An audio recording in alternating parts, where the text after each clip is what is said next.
Hi, Apoorva. Welcome to this debriefing session. Congratulations on your 710. How do you feel? I feel great after crossing the 700 barrier. I'm sure, Yes. and that's pretty commendable as well with the amount of work you've put in. So I think let's talk a little bit about your journey, from where you started to now, because you've given the GMAT before as well. Take me Yeah. through, what was your last attempt like and what it's been like since then. So in my last attempt, I scored a 670 with V32 and a Q49.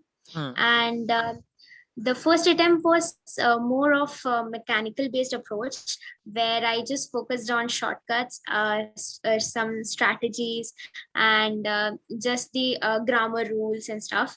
And I didn't focus much on the comprehension part, which e-GMAT proposes. And in my second attempt, that was the major shift that I did.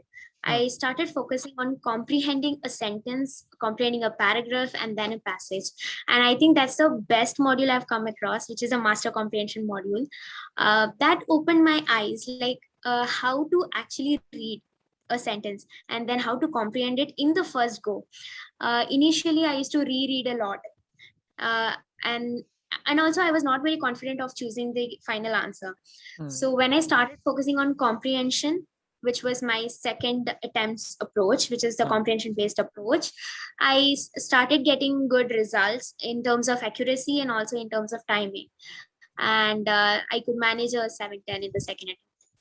Got Yeah. it. So let's talk about the difference that it does make, that's comprehension approach, because you're an avid reader, you read very, very fast. So Yeah. how does reading slowly help solve questions faster? Yeah, it's actually very paradoxical. So in the first time, in the first attempt, I used to read very fast, and then I'll be like, okay, wait, let me understand now. So again, I used to read it again. So that kind of we invest a lot of time in rereading the passage, and also I used to reread the answer options also, because I Hmm. used to read so fast. I never visualized, and then again after reading all the five options, I'll be like, okay, two options are eliminated, now the three options, then the two options, so the final answer. So I used to consume a lot of time. And in the second time, in the second attempt, I realized that I started reading very slowly. Like after every sentence I used to pause, I used to Hmm. visualize it, okay, what the author is telling. I used to make very short notes, and then I used to go to the next sentence.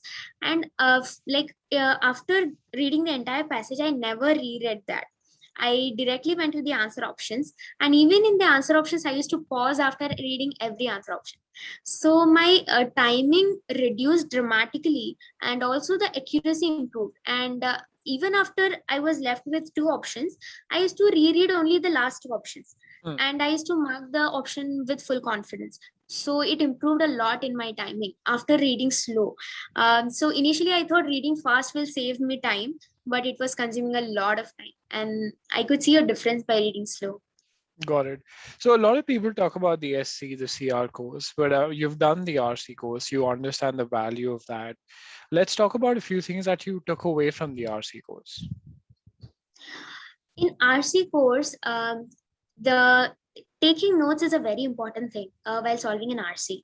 And initially, what I used to do is I used to stop at irregular intervals, and I used to see, okay, this is an important point. Let me jot it down.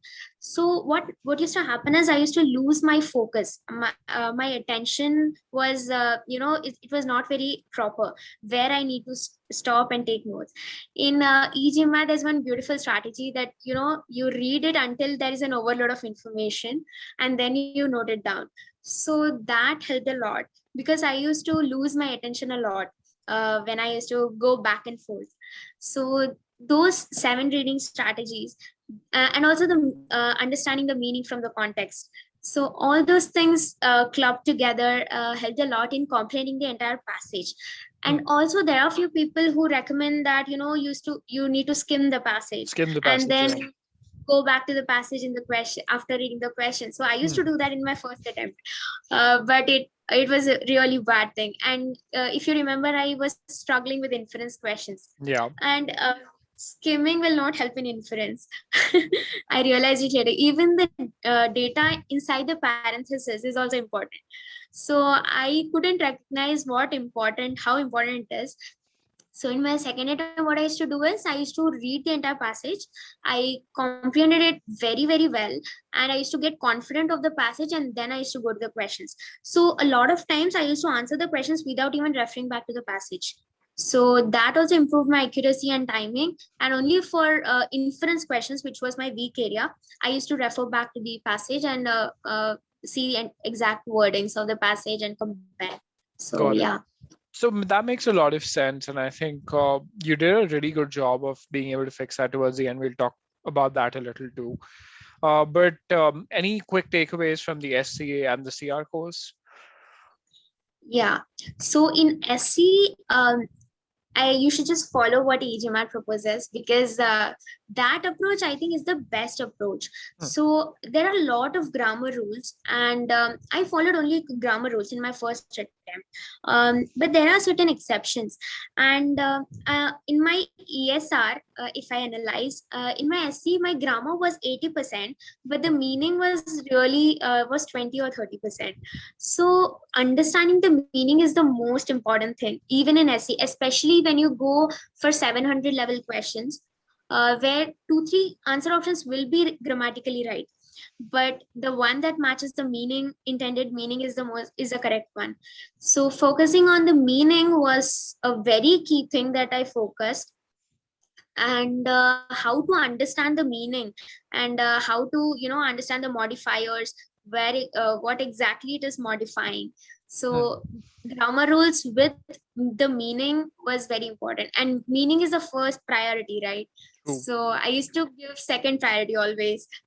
So that was a very good thing. And also making out the errors initially before going to the options, like pre-thinking it, Hmm. pre-thinking the errors helped a lot in SC. And in CR, the pre-thinking approach was really good.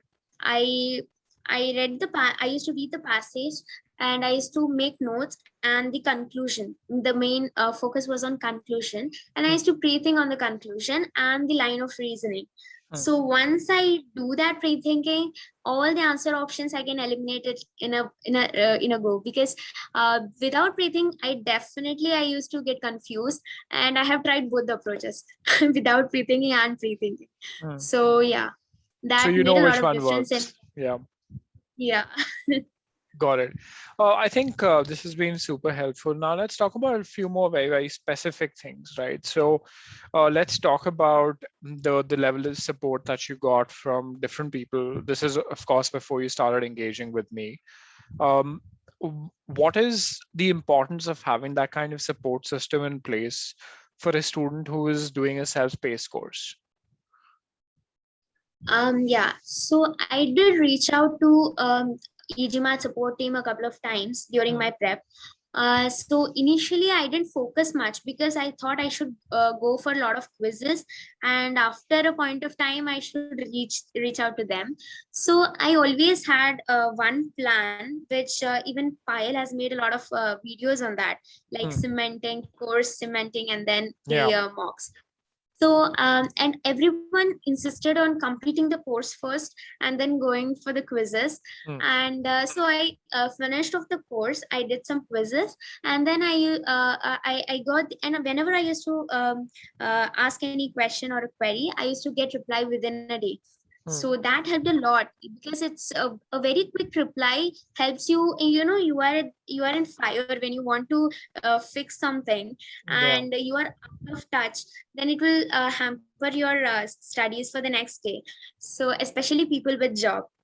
True. True. So getting so quick reply, and also the exact process that one needs to follow. So support system was very helpful for me in the entire duration. So yeah. Got it. So I think the last part of the program is where you kind of got that last mile touch or the last mile push from me. And there was a very specific thing. I didn't do any, there was no rocket science involved there. There was one simple hyper specific plan that I created for you that listed out what you need to do basis all of the wealth of information we get from your data. What was this plan? Let's talk about that a little bit. How did it help you improve? And tell me how you felt when you were just about to give the GMAT and you scored like a 640 or a 650 in your mock and didn't know what to do. Yeah. So, yeah, I reached out to you. So I saw your video that you created for me, based on a one mock. So that was really amazing. I thought, okay, and you analyzed it so quickly. Within 5 minutes, I could get the entire picture of that entire mock. Hmm. So, and also I had analyzed it earlier, so I knew these are the weak areas. But you told the exact same things. Also, some things which I didn't know, like lack of stamina. Your accuracy is dropping at the end. It's maybe because of lack of stamina and all. So I got very impressed about that video, and then I'm really happy that you actually reviewed my mock and gave me some inputs. So when I was scoring, so my exam was on 4th, and I started giving a lot of mocks. So there are certain people who recommend giving a lot Yeah. of mocks, and so I thought, okay, I need to build the stamina, I need to fix the timing strategy. So I started giving mocks day after another, and then I reached 700, 730 in my e-GMAT initially. Hmm. But before my exact exam date, I was scoring like 640, then 670, then 600. I was like, what's happening? And my exam is in like 2 days now. Then we rescheduled my exam. So the best part is I saw your interview with OJS, Hmm. that 15-day hyper intensive plan that gave me a lot of hope. Like, okay. So even my graph was very similar to that person. Yeah. So I thought, okay, so giving a lot of mock actually hinders. So it might be different for different people, Hmm. but for me, giving a lot of mocks was hampering my mental state, my Yeah. accuracy, everything. So I gave official mocks also. I gave e-GMAT mocks, and I wasted those mocks actually by giving one after the another. So that's the worst thing that I did. And then after reaching out to you, you told, don't take mocks, just do the custom quizzes. That will improve your stamina. And I just focused on the quizzes that you gave me. Hmm. And the best part is, in the quizzes, you told me how many number of questions, what accuracy you need to aim for. Because you might give that quiz, you don't know have you performed well or not, right? True. So True. once you give the target, that 70% accuracy is a good thing. So you need to target 70 here, 80 in RC. So likewise, it was a great thing to analyze how well I've performed, Hmm. and also what time you need to give for those many number of questions. So I followed that custom quizzes, and you also suggested me to solve OG questions. So I was continuously solving, and I exhausted the entire OG in the last 15 days. Hmm. And I just gave quizzes, and just one mock was remaining, official mock, which I gave 3 days prior to my exam, and I scored a 730 in that. So I was like, okay, fine. Without giving mocks, I'm in a good pace, and those custom quizzes, and also focusing on the weak areas. So even in the custom ones, you told just focus on the incorrect the questions, and on the unanswered questions. So I just focused on those quizzes, and yeah, it paid me off. Got it. So I think you were struggling a little bit with CR also towards the end, and I kept stressing on this one point that please create an error log, please create an error log. Uh, so how helpful was just doing that exercise, even if you may not have done it perfectly? How helpful was it for you on the exam? So I had an exhaustive error log. I was creating an error log, Hmm. but in the end, I didn't know what was happening. I was getting very bad accuracy in CR. Yeah. Like I was struggling with strength and weaken, and I was like, CR is gone. I don't know what's happening. So I reached out to you like 2 3 times only for CR, and you gave me wonderful pointers. And one of them was the blog, the e-GMAT blog that you suggested. I Hmm. read all the articles of that. Even for quant, I read quant, then data sufficiency, CR, and everything. Yeah. So those were really good. And then I was like, okay, let me be slow now. I will not focus on solving a lot of questions. I took every single question of OG. I made an exhaustive error log. I saw a pattern. I went through the strategic review of that CR, Mm. and I was very slow at analyzing. I just took very limited questions and I just analyzed it properly. And once I did, and I noticed a difference when I was taking notes properly. So my main problem was I was not taking notes properly. So I Mm. used to read. So initially I thought taking notes was hampering me because I used to lose focus. Yeah. But so I stopped taking notes. But then again started taking notes, and I understood how much to take notes. So there's a Mm. minimal level without wasting time, True. what exactly you need to focus, just the conclusion and the premise. So those things helped a lot by analyzing properly and creating an exhaustive error log. Got it. So I yeah. think that's super helpful. And, just take that just the right amount of notes, because at times people create very exhaustive notes that takes up too much of time. When you don't create notes, you can't visualize. So just that Right. right, that there's that fine line. I think that's beautifully put. Any last takeaways that you would like to share with everybody about your GMAT experience for 710? um First thing is, don't take a lot of advices. Some things might work for you, some may not work for you. The most important thing that you need to focus on is the comprehension.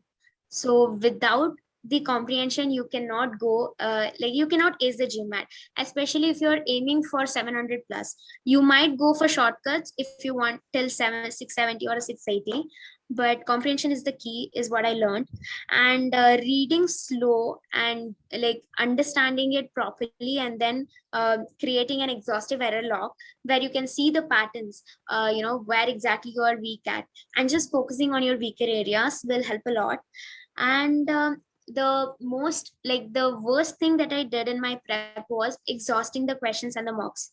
So please don't do that. Don't exhaust the mocks, don't exhaust the questions. Just do the process and take the optimum level of mocks and questions. And that will help a lot, because what I did was, at the end I exhausted all my mocks, and I scored a 730. But I knew that I have given this mock earlier, so it's an inflated score. Yeah. So I will end up at a 700 or a 710. I told this to my parents, and I went there and I got a 710. Because if I had not given that mock earlier, I would have seen the real score. True. So exhausting mock and questions is the worst thing that you can do. So don't do that. We keep That's reiterating that to everybody, but they don't seem to understand. But now that you've said it, maybe people will understand. It's a very heartening thing to see your success story, Apoorva. I think there are a lot of things that you did at your end also that really worked very well for you. And of course, there is the course. So again, thank you so much for this interview. I really enjoyed talking to you, and all the best for your B school applications. Thank you so much for all your support. Thanks, Ijima. Most welcome.